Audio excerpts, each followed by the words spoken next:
Oke teman-teman, jangan lupa di like, comment, and subscribe. Oke, terima kasih.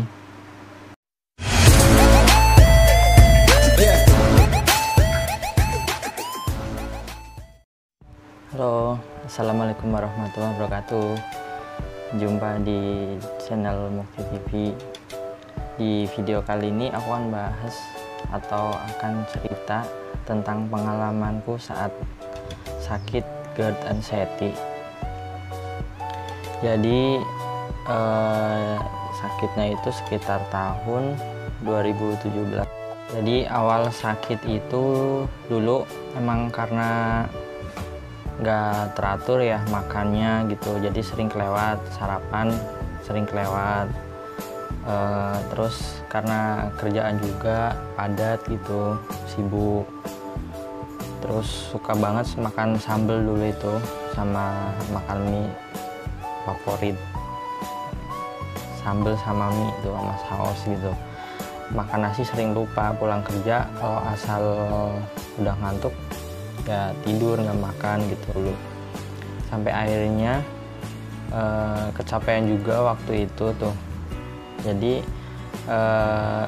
selama 1 bulan tuh pernah pulang kampung dalam sebulan itu sampai 6 kali, dan itu nggak dirasa. Jadi pas dirasanya pas udah sakit gitu, kecapean gitu. Jadi diperiksakan ke dokter, katanya asam lambung gitu. Dan dari asam lambung itu jadi lama gitu sakitnya gitu, sensasinya yang dirasa banyak, sampai pegel, punggung, badan juga capek, sering capek. Bahkan pernah itu minum sampai 3 liter itu dari jam pagi nyampe jam 4 sore. Nyampe jam 4 sore itu udah habis 3 liter aja minum gitu. Dan emang badan itu haus banget, sering capek juga, berasa capek gitu. Sampai akhirnya semakin parah, nggak bisa karena capek gitu, serasa capek. Otot-otot tuh kayak lelah, lemah gitu. Sampai akhirnya selisih dari 6 bulan setelah sakit itu malah timbul kecemasan. Pas tambah cemas gitu, akhirnya ke dokter. Cuman saya periksanya ke dokter dalam karena emang kan awalnya sakit lambung. Jadi saya cerita ke dokter dalam tentang keluhan-keluhan lambung, seperti sering perih. Kalau mual sih nggak begitu mual ya, cuman sering nggak nyaman perutnya gitu. Terus ke toilet juga nggak teratur gitu. Terus sama keluhan kecemasan juga cerita ke dokter dalam gitu. Akhirnya sama dokter dalam diberi obat untuk lambungnya, sama buat kecemasannya juga ada obat untuk kecemasan juga diberikan gitu. Terus sampai akhirnya itu berobat di dokter dalam untuk terapi kecemasannya itu sampai sekitar 6 bulan. Itu diberi obat Valisan B untuk anti cemasnya yang 2 mg sampai 6 bulan.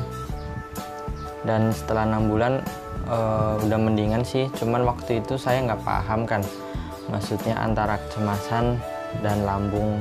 Jadi waktu itu saya belum mantang makanan pedas gitu, dikit-dikit masih makan pedas. Mie juga kadang-kadang masih makan waktu itu dikit-dikit. Jadi pas waktu selisih sekitar 6 bulan setelahnya itu kumat lagi dan terapi lagi obatnya ke dokter dalam untuk diberikan obat anti cemasnya. Sampai kemudian di suatu ketika itu saya jauh dari orang tua. Kemudian saya jadi bingung gitu, pas mau tidur itu gelisah, agak cemas gitu. Terus akhirnya saya pikir sendiri gitu, saya mikirin apa gitu, kok agak gelisah, agak cemas. Ternyata saya nggak mikirin apa-apa gitu. Terus saya pikir lagi tadi makan apa gitu, apa yang saya makan gitu. Oh ternyata emang dari makanannya. Jadi pas makan itu di sayurannya tuh ada cabenya dikit-dikit, ada rasa pedasnya dikit gitu. Dan semenjak itu saya kurangin makan sambelnya, kurangin seminggu 2 minggu, akhirnya 6 bulan.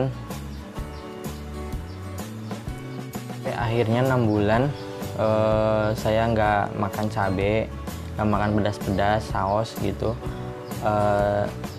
Alhamdulillah enakan, perut enakan. Terus sambil minum obat juga, vitamin, ada obat, ada suplemen juga, sambil ada jamu juga.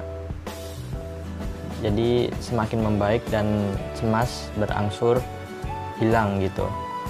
Dan alhamdulillah sekarang saya udah sembuh dari kecemasan. Nanti saya akan bagikan tips-tips tentang obat-obat yang saya konsumsi atau suplemen vitamin yang saya konsumsi. Juga ada jamu-jamu tradisional yang direbus-rebusan atau yang diminum langsung, juga nanti saya akan bagikan ke teman-teman semuanya supaya teman-teman juga bisa sembuh dari kecemasan, dari GERD anxiety, dan bisa pulih seperti semula, bisa beraktivitas lagi seperti sedia kala. Untuk video kali ini sekian dari saya. Untuk video tips-tipsnya akan saya bagikan di video selanjutnya. Terima kasih. Assalamualaikum warahmatullahi wabarakatuh.